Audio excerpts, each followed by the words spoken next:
Cahaya tadi tu pula terbang daripada belakang bas, lepas tu dibawa ke depan. Sampailah betul-betul terbang seiringan kat sebelah tingkap Pak Ali ni. Sebelah je guys.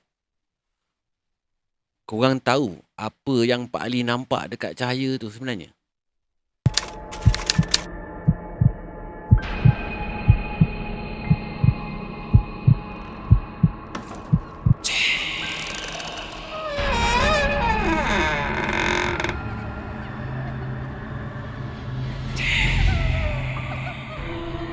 اللهم صل على سيدنا محمد وآله وصحبه وسلم.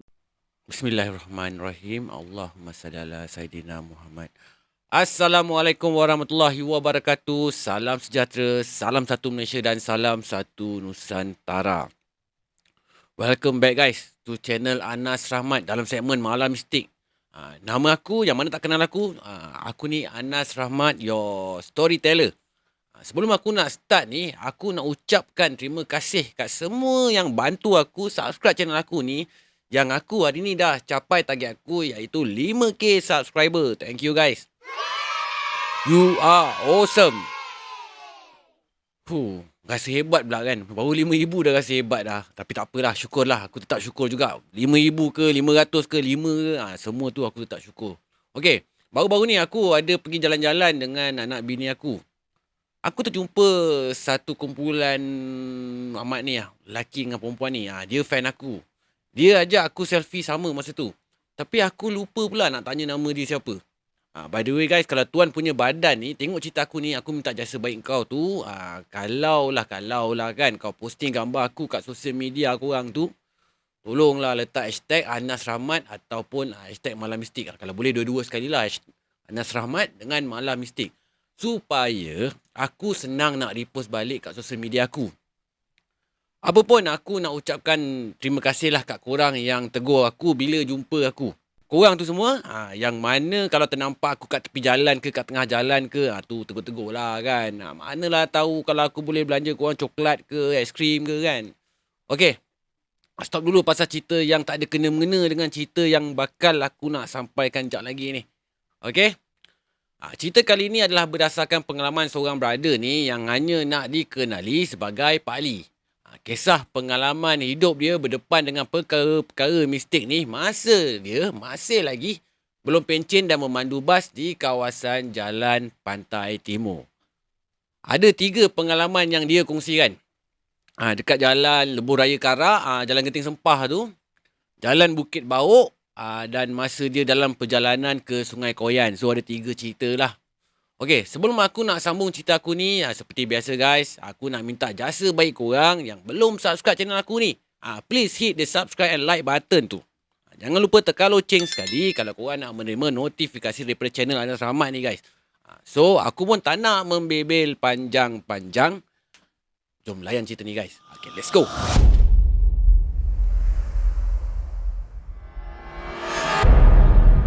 Kisah ni guys berlaku sewaktu Pak Ali ni masih lagi menjadi driver bas ekspres. Lama dah cerita ni. Lebih kurang 20 tahun dulu. Dulu kalau nak pulang ke arah Pantai Timur ni, Lebuh Raya Karak tu memang biasalah dengan kisah-kisah misteri ni. Ni cerita Pak Ali. Ada tu malam tu Pak Ali ni pandu bas daripada hentian Kajang nak ke Kuantan. Masa sampai dekat Tol Gombak tu, masa tu jam dah lebih kurang pukul 1 pagi. Lepas daripada Tol Gombak tu, Pak Ali ni dia ada rasa lega sikit lah. Sebab jalan dah lengang sikit. Tak banyak kenderaan malam tu. Sesekali tu ada jugalah dia memotong kenderaan berat lain tu. Macam lori, trailer kan. Masa tu Pak Ali ni, dia tengah sedap layan alunan lagu kat radio. Tengah layan-layan feeling tu. Penumpang dalam bas pula semua pun tengah senyap je. Tengah sedap lena dibuai mimpi agaknya. Tingkap belah driver tu memang sengaja Pak Ali ni biarkan terbuka sikit supaya udara sejuk daripada luar tu dapat masuk. Kurang sikit lah mata dia mengantuk kata dia. Setibanya kat Genting Sempah tu, keadaan masa tu memang sunyi gila. Yang cuma kedengaran hanya bunyi alunan radio je yang terpasang dan bunyi enjin bas yang mengaum masa mendaki bukit tu. Masa Pak Ali ni bawa bas tu nak menuruni bukit Jalan Genting Sempah tu, tiba-tiba hidung Pak Ali ni tercium bau sesuatu. Bau macam bunga kemboja. Bunga yang orang selalu tanam kat tepi kubur tu guys. Sudah. Masa terbau haruman bunga kemboja yang muncul-muncul tiba tu, Pak Ali ni dia dah mula rasa lain macam. Lain macam sikit. Serta-merta badan dia ni terasa macam seram, sejuk je. Bulu roma pula, tak usah cakap lah, terus tegak berdiri bulu roma dia ni, meremang-remang ni. Sudah. Apa benda pula yang nak muncul ni? Ini bisik hati Pak Ali masa tu. Walaupun Pak Ali ni kerap lalu jalan tu pada waktu lewat malam, tapi entah kenapa malam tu feeling dia rasa macam lain je. Otak pula automatik masa tu terfikir kisah-kisah seram yang kawan-kawan dia pernah cerita masa lalu kat jalan tu. Pernah seorang member dia ni cerita ni, masa dia lalu kat laluan tu, dia pernah ditumpangi guys seorang perempuan berbaju putih. Lepas tu dia gaib secara tiba-tiba je. Ada juga member Pak Ali ni cerita, dia pernah disakat dengan satu lembaga perempuan berbentuk perempuan terbang melayang. Dan macam-macam lagi lah cerita daripada kawan-kawan Pak Ali ni. Masa ni Pak Ali ni dia cuba pujuk hati dia sendiri. Sambil tu dalam hati dia ni berdoa jugalah, janganlah ada benda-benda muncul dengan tiba-tiba dalam waktu-waktu macam ni. Berdoa lah dia. Tak lama kemudian Pak Ali ni nampak satu cahaya kat tepi jalan yang muncul secara tiba-tiba.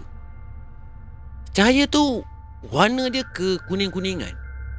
Macam bentuk dia macam berbola api guys. Terbang melilau tanpa arah tuju. Macam layang-layang terputus tali tu. Yang tak bestnya, bila cahaya pelik yang macam bola api tu, dia datang dan mula mendekati bas yang Pak Ali bawa ni.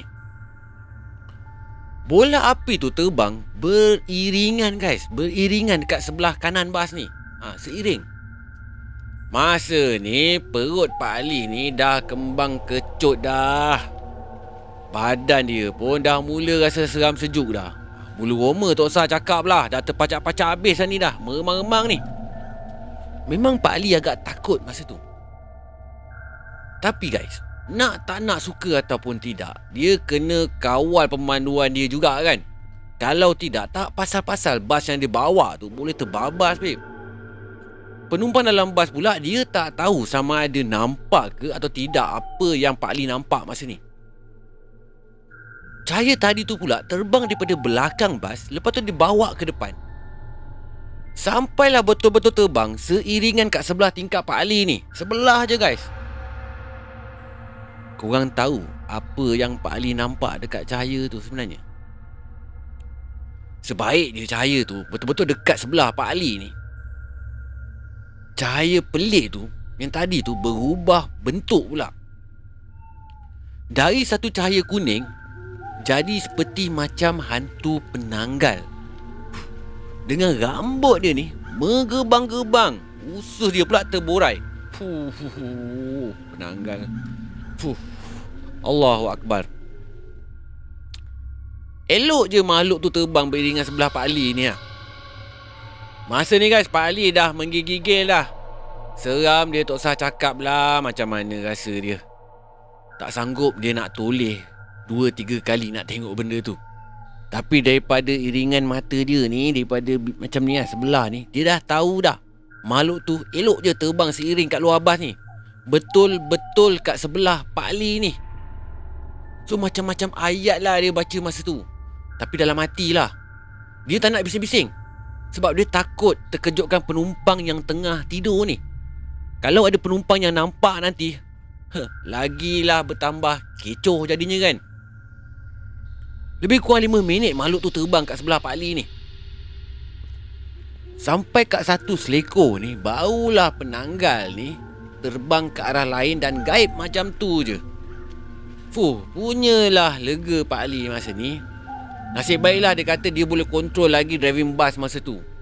Kalaulah masa tu dia panik, silap hari bulan, boleh terbabas lah basnya dibuatnya tu. Itu antara pengalaman Pak Ali masa dia memandu kat Lebuh Raya Karak, guys.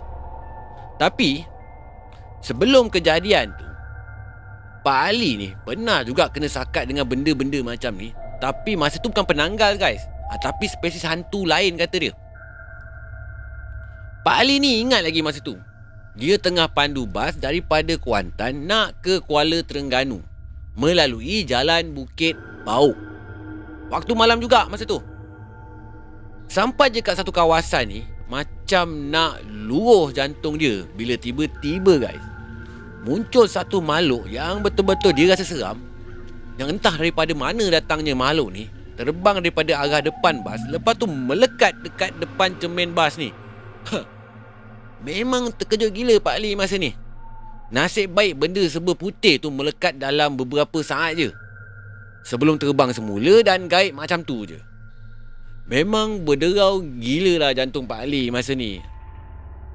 Pernah juga masa dia tengah pandu bas daripada Raub menuju ke Sungai Koyan, sampai kat satu selekor ni.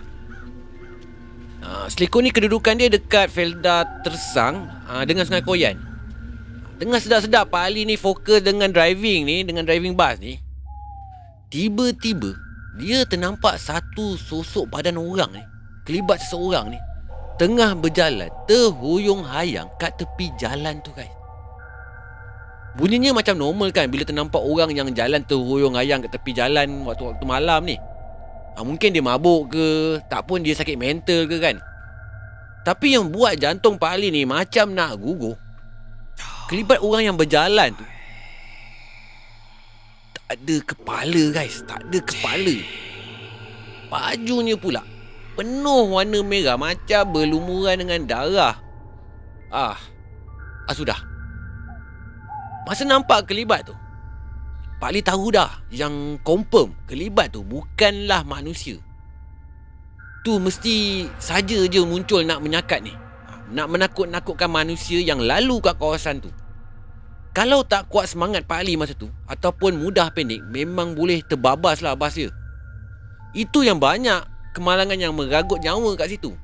Kadang-kadang bila kemalangan ni berlaku, orang selalu ingat driver bas ni mungkin mengantuk ke, cuai ke. Tapi kadang-kadang orang ni tak terfikir benda-benda macam ni lah yang boleh jadi punca kemalangan. Apa yang Pak Ali ni tahu, ramai orang kata kat Selekor tu memang selalu berlaku aksiden. Ada member dia cerita, lebih kurang tahun 1980-an, berlaku satu kemalangan kat Selekor tu melibatkan seorang cikgu lelaki. Akibat kemalangan tu, cikgu tu meninggal kat situ dan kepalanya ni terputus daripada badan. Terpisah, guys. Kepala dengan badan separate, terbelah, terpisah dua. Dikatakan sejak kejadian tu, Selekor tu orang gelarkan Selekor Guru. Sebab ramai sangat pengguna jalan kat situ pernah nampak kelibat hantu tanpa kepala, sama macam yang Pak Ali nampak. Saya atau tidak, cerita ni Pak Ali pun tak dapat nak pastikan. Tapi kalau dengar macam biasa je kan. Tapi ada jugalah kalangan pemandu yang pernah terbabas dan kemalangan kat Selekor tu, hingga ada yang mengalami kecederaan parah dan serius, guys. Sebab itulah orang-orang lama selalu ingatkan dekat driver-driver baru yang lalu ke atas Selekor tu supaya hati-hati sikit kalau lalu kat Selekor tu. Lebih-lebih lagi kalau lalu pada waktu malam. Pesan dia orang, jangan panik kalau nampak kelibat orang berjalan tak ada kepala kat situ. Kalau nampak tu, biarkan aja. Teruskan aja perjalanan tu. Jangan dilayan. Itu antara beberapa pengalaman Pak Ali semasa dia memandu bas kat kawasan Jalan Pantai Timur. Tapi cerita ni semua berlaku dah lama pun, kata Pak Ali. Masa dia belum pencen jadi driver bas lagi.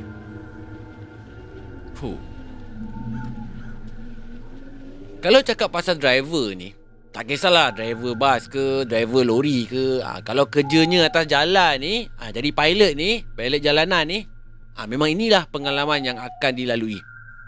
Aku harap guys, sesiapa pun yang bertugas sebagai driver ni, korang kenalah kuatkan semangat sikit. Kena tabah. Yelah, kita ni tak tahu kan apa dugaan yang bakal kita hadapi masa memandu ni. So korang tu kenalah kuat-kuatkan semangat sikit.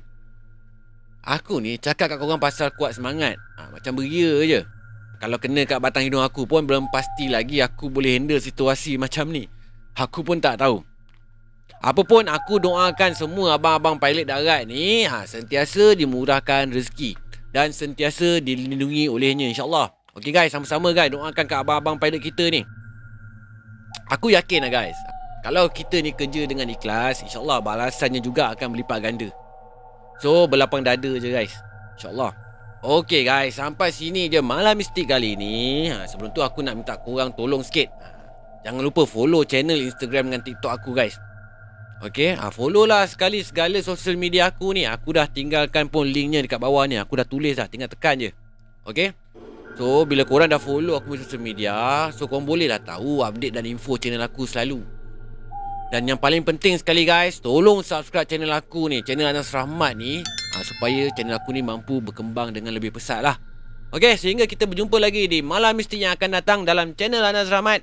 Korang jangan lupa jaga diri korang baik-baik. Assalamualaikum warahmatullahi wabarakatuh. Salam sejahtera. Salam satu Malaysia. Salam satu Nusantara.